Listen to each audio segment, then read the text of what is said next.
अस्सलाम वालेकुम, मैं हूं अब्दुल्ला ज़रीम। यूट्यूब चैनल रोशनी HDH के लिए चंद अशार के खून से जिसकी तमन्ना को संवारा हमने, गर्दिशे वक्त के हाथों से हारा हमने।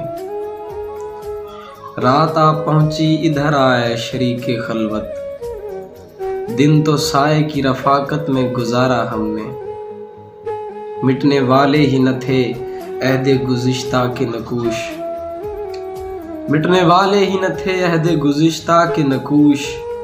आखिरिश रूह का मलबूस उतारा हमने, कुछ दिनों के लिए खुद अपनी ज़रूरत थी हमें, कुछ दिनों के लिए खुद अपनी ज़रूरत थी हमें।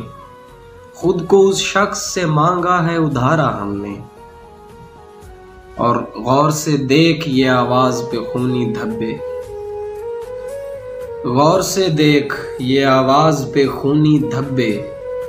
फिर बता वहशत शब किसको पुकारा हमने। नेक तमन्ना है। शुक्रिया।